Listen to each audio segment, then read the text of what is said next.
नमस्कार मित्रांनो, कथेचा ठेवा या चॅनलमध्ये आपलं स्वागत आहे. यशाच्या मागची सावली. गावातली चिखलानं भरलेली अरुंद पायवाट, छोटंसं घर, अंगणात एका बाजूला शेळी, दुसऱ्या बाजूला जुना बैल. हाच होता समीर देशमुखचा संसार. वडील शेतकरी, आई गृहिणी. वडील अनेकदा म्हणायचे, बाळा एवढं शिकून काय होणार, शेतीशिवाय आपल्याला दुसरा पर्याय नाही. पण आई नेहमी समीरच्या पाठीशी उभी राहायची. नको हो असं म्हणू, माझा मुलगा मोठं होणार, ऑफिसात बसून काम करणार, शिक्षणाशिवाय जगात कुणाचं काही झालं आहे का. समीरचं मन आईच्या शब्दात बळ मिळवायचं. तो अभ्यासात हुशार होता, शाळेत नेहमी पहिला. पण परिस्थिती फारच बिकट होती. एक दिवस असाच निकाल लागला. समीर पुन्हा एकदा पहिला आला होता. घरी येऊन तो आनंदाने आईला सांगतो, आई मी पुन्हा पहिला आलोय. आईच्या डोळ्यात पाणी आलं. तिने त्याला कवेत घेतलं. माझ्या लेकरा, तुझं स्वप्न पूर्ण होणार आहे. मी तुला थांबवणार नाही, तुला शहरात जाऊ देणार. 12वी नंतर समीरला पुण्यात अभियांत्रिकी कॉलेजात प्रवेश मिळाला. घरच्यांनी कष्टानं फी भरली.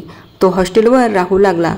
दिवस रात्र अभ्यास सोबत पार्ट टाइम नोकरी करून तो स्वतःचा खर्च भागवत होता. तेवढ्यात त्याची भेट झाली आरती कुलकर्णीशी. लायब्ररी समीर पुस्तक शोधत होता. हवे ते पुस्तक सापडेना. त्याचवेळी एक गोड आवाज आला, हे पुस्तक शोधताय का. समोर उभी होती साधेपणानं वागणारी आरती. समीर थोडं लाजून म्हणाला, हो पण मला सापडलंच नाही, म्हणून तर मी आहे ना मदतीला. असं म्हणत तिने पुस्तक दिलं. तेथून त्यांची ओळख सुरू झाली. आरती श्रीमंत घरची होती, पण कधीही तिने अभिमान दाखवला नाही. तिला समीरच्या डोळ्यात स्वप्न आणि संघर्ष दिसायचा. एकदा कॉलेज कॅन्टीनमध्ये समीर फक्त चहा पिऊन बसला होता. आरतीनं विचारलं, जेवला नाहीस का. समीर हसला, पोट भरलं आहे, चहा पुरेसा आहे. पण आरतीला समजलं होतं, पैशाच्या अभावी त्याने जेवण केलं नव्हतं. त्या दिवशी तिने त्याला जबरदस्तीनं जेवायला लावलं. समीर, हे लक्षात ठेव, भूक आणि थकवा यामुळे स्वप्न लहान होतात, पण तू मोठं स्वप्न बघतो आहेस, म्हणून स्वतःची काळजी घे. समीरच्या डोळ्यात पाणी आलं. आरती, तुझ्यासारखी मैत्रीण मला मिळाली हेच माझं खरं भाग्य आहे. शेवटच्या वर्षी प्लेसमेंट इंटरव्ह्यू होता. समीरकडे घालायला नीट कपडेही नव्हते. तो साध्या शर्ट पॅन्टमध्ये जायचा विचार करत होता.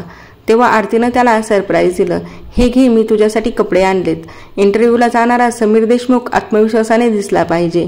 समीरला काही बोलवत नव्हतं. त्याच्या डोळ्यातून अश्रू आले. आरती, मी तुझं हे उपकार आयुष्यभर विसरणार नाही. त्या इंटरव्ह्यूमध्ये समीर निवडला गेला. पहिली नोकरी लागली. तो दिवस समीरसाठी आयुष्य बदलणारा ठरला. कंपनीत समीर दिवसरात्र मेहनत करू लागला. बढत्या मिळत गेल्या. थोड्या वर्षातच तो मॅनेजर झाला. पण मनाच्या तळाशी एक स्वप्न होतं, स्वतःची कंपनी सुरू करायची. एके रात्री तो आरतीशी बोलत होता, आरती, मला असं वाटतं की आता स्वतःचा व्यवसाय सुरू करावा, पण धोका खूप आहे. जर अपयशी झालो तर. आरती शांतपणे म्हणाली, समीर, जोखीम न घेणारा माणूस कधीच मोठं काही करू शकत नाही. मी तुझ्यासोबत आहे. अपयश आलं तरी आपण पुन्हा उभा राहू. हे ऐकून समीरनं धाडस केलं. नोकरी सोडून स्वतःची IT कंपनी सुरू केली. पहिलं वर्ष फारच कठीण गेलं.